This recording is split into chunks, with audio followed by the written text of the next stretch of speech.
বস্তা আর সার এগুলো মিলে আমার প্রতি বস্তায় 30 টাকার মতো খরচ হয়েছে। আনুমানিক আশা করতেছি যে প্রতি বস্তায় 1 কেজির মতো আর কি হবে। আমরা যদি মাটিতে আদা চাষ করি তাহলে অতিরিক্ত বৃষ্টির কারণে ওই যে মাটিটা পিটে যায়, ঝুরঝুরে থাকে না, ফলনটা অনেক গুণে কমে যায়। আর আমরা যদি বস্তায় আদা চাষ করি তাহলে অতিরিক্ত বৃষ্টির কারণে ওটা সমস্যা হয় না এবং মাটিটা ঝুরঝুরে থাকে, ফলনটাও একটু বেশি হয়। মাটিতে যদি আমরা চাষ করি তাহলে দেখা গিয়েছে অতিরিক্ত বৃষ্টির কারণে সেখানে পানি জমে আর কি আদার কন্দটা পচে যায়। মশলা জাতীয় ফসলগুলোর মধ্যে আদা অন্যতম। এছাড়াও আদার রয়েছে বিশেষ গুণ, যে কারণে আমাদের দেশে সারা বছরই আদার বেশ ভালো পরিমাণে চাহিদা রয়েছে। একটা সময় পর্যন্ত আমাদের দেশে শুধুমাত্র যে জমির মধ্যে শুধুমাত্র আদা চাষ হতো, কিন্তু বর্তমান সময়ে আধুনিক প্রযুক্তি বা কৃষির উন্নতির ফলে বস্তায়ও কিন্তু আদা চাষ করা হচ্ছে। অনেক বছর যাবতে আমাদের বাংলাদেশে বাণিজ্যিকভাবে বস্তায় আদা চাষ হয়ে আসছে। তো আজকে আমরা অবস্থান করছি একটি বস্তায় আদা চাষ করেছে এরকম একটি প্রজেক্টের মধ্যে। আমার পাশে যে উদ্যোক্তা ভাইকে দেখতে পাচ্ছেন, উনি হচ্ছে মূলত এই আদা চাষি বা আদা উদ্যোক্তা যেটা বলি না কেন, এটা হচ্ছে ওনারই প্রজেক্ট। তো আপনারা যারা বস্তায় আদা চাষ করতে চান, আসলে অনেকেই শুরু করতে ভয় পান, তো তাদের জন্য মূলত আজকের প্রতিবেদনটি, যাতে করে আপনারা আদা চাষটা শুরু করতে পারেন। আপনারা চাইলে শুরুতে প্রাথমিকভাবে ঘরের চাহিদা মেটানোর জন্য আপনারা শুরু করতে পারেন, পরবর্তীতে আপনারা চাইলে ধাপে ধাপে আপনারা বাণিজ্যিক আকারে করতে পারেন। তো আজকে আমার পাশে যে ভাই রয়েছেন, ওনার সাথে আমরা এই আদা চাষ সম্পর্কে জানবো, উনি কিভাবে বস্তায় আদা চাষ সম্পর্কে জানলেন বা কিভাবে শুরু করেছেন, কতগুলো বস্তায় শুরু করেছেন, কিভাবে চাষ করেছেন।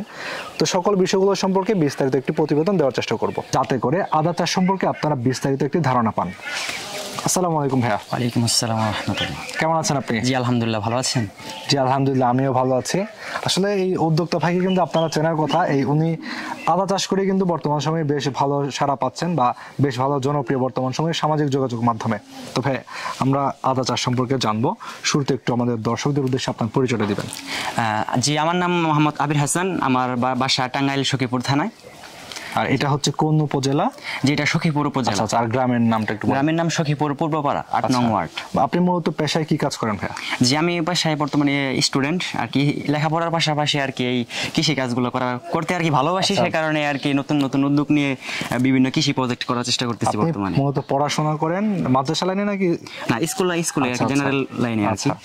তো ভাই হচ্ছে পড়াশোনার পাশাপাশি এটা শুরু করেছেন, তো এটা মূলত বস্তায় আদা চাষের চিন্তাটা মাথায় কিভাবে আসলো? যে এই বস্তায় আদা চাষের চিন্তাটা মূলত ইউটিউবে মাঝে মধ্যে ভিডিও দেখা হয় যে অনেকেই এই বস্তায় আদা চাষ করে সফল হয়েছে। তো ভাবলাম যে তারা যেহেতু করছে, ভালো সাফল্য পাচ্ছে, তাহলে আমিও করে দেখি, যদি আমিও ইনশাল্লাহ যদি ভালো সাফল্য পাই। সেই থেকেই মূলত নিয়ত করেছিলাম, আর এই বছর আর কি এটা করেছি আর কি বস্তায় আদা চাষ। আপনি কি প্রশিক্ষণ নিয়েছিলেন কোথাও থেকে? না, প্রশিক্ষণ বলতে আমার এক ফ্রেন্ড করছিল গত বছর পরীক্ষামূলক, তার কাছ থেকে যতটুকু পরামর্শ নেওয়ার এবং ইউটিউব থেকে আর কি। আচ্ছা, তো এটাতে তো আপনার লাভ না হয়ে লসের সম্ভাবনা থাকে, তো সেই রিস্কটা কি জেনেই এটাতে এসেছিলেন? জি, যে কোনো কাজ করি না কেন আর কি রিস্ক থাকবে, রিস্ক না নিলে তো সফল হওয়া যাবে না।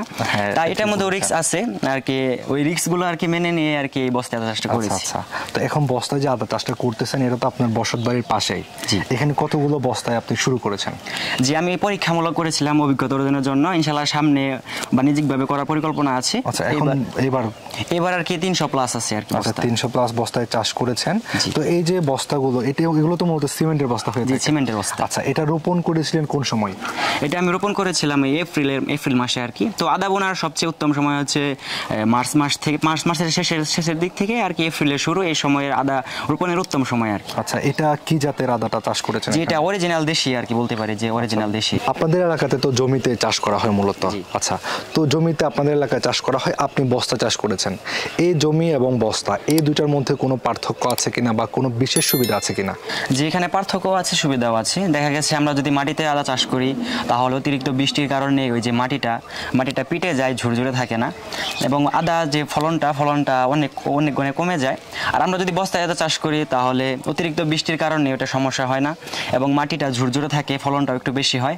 আর মাটিতে আরেকটি পার্থক্য হচ্ছে, মাটিতে যদি আমরা চাষ করি তাহলে দেখা গেছে অতিরিক্ত বৃষ্টির কারণে সেখানে পানি জমে আর কি আদার কন্দটা পচে যায়। আচ্ছা, আর আমরা যদি বস্তায় আদা চাষ করি তাহলে এই বস্তায় নিচে যদি কয়েকটি ফুটো করে দিই তাহলে অতিরিক্ত বৃষ্টির কারণে ওই পানিটা যে জমে থাকে সেটা সহজে আর কি নিচে নেমে যায়। এটা একটি সুবিধা।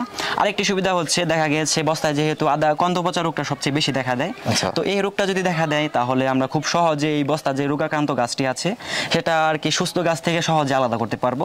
এবং দেখা গেছে ওই অসুস্থ গাছটা সহজে আলাদা করার কারণে এই সুস্থ গাছগুলো আর কি সুস্থ থাকবে, আক্রান্ত আর কি হবে না, যেহেতু ছত্রাক ছোঁয়াচে রোগের মতোই আর কি। জমিতে তো এটা সম্ভব না।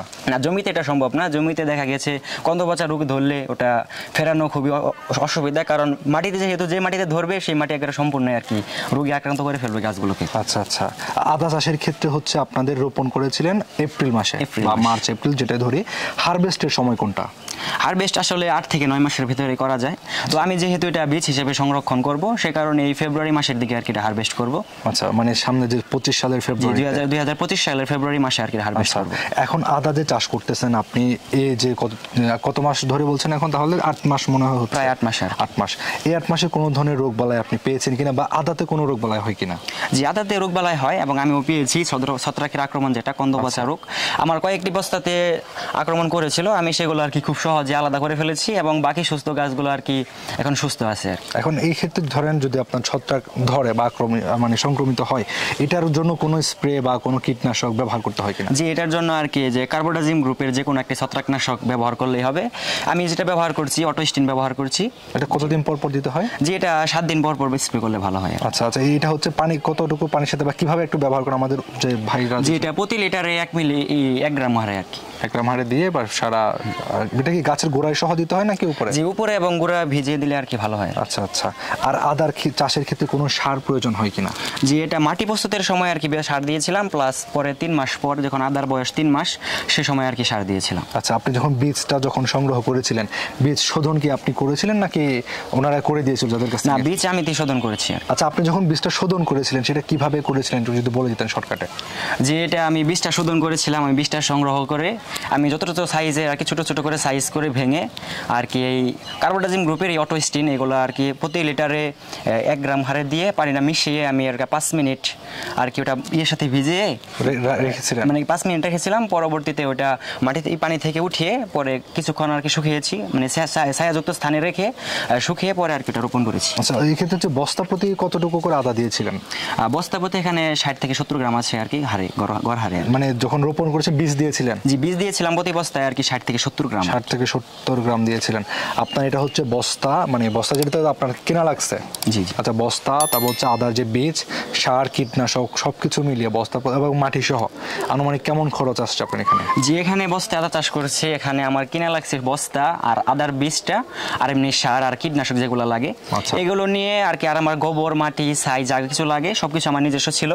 এবং এই বীজ আর এই বীজ, বস্তা আর সার এগুলো মিলে আমার প্রতি বস্তায় 30 টাকার মতো খরচ হয়েছে আর কি। আচ্ছা, 30 টাকা হচ্ছে আপনাদের খরচ, কিন্তু সবকিছু মিলিয়ে একদম হারভেস্ট পর্যন্ত? হারভেস্ট পর্যন্ত। আচ্ছা, তো এখন এই যে আপনি যখন এটা হারভেস্ট করবেন বা এখন 8 মাস হয়েছে, এখন আপনার কেমন আনুমানিক আপনি এটা থেকে আশা করছেন, কেমন ফলন আসবে? আনুমানিক আশা করতেছি যে প্রতি বস্তায় 1 কেজির মতো আর কি হবে। আচ্ছা, আলহামদুলিল্লাহ বলা যায়, কারণ হচ্ছে আপনার যেখানে 60 গ্রাম দিয়েছেন ওইখানে 1000 গ্রাম কিন্তু আসতেছে। তাহলে বাজার মূল্য আনুমানিক কেমন পাওয়া যেতে পারে ফেব্রুয়ারি দিকে, কোনো ধারণা আছে কি? ফেব্রুয়ারি দিকে বলতে যখন আর কি বীজ অনেকে রোপণ করবে যে সময় আর কি। আচ্ছা আচ্ছা, সেই সময় যেটা বীজ হিসেবে রেখে দিবেন? জি জি, আমি এটা বীজ হিসেবে সংরক্ষণ করব। যখন আর কি যদি বাজারটা ভালো থাকে তাহলে 400 টাকা পর্যন্ত আর কি বাজারটা হয়। এবং আগামী 3 সালে দেখা যাক আর কি কত টাকা কেজি হয়।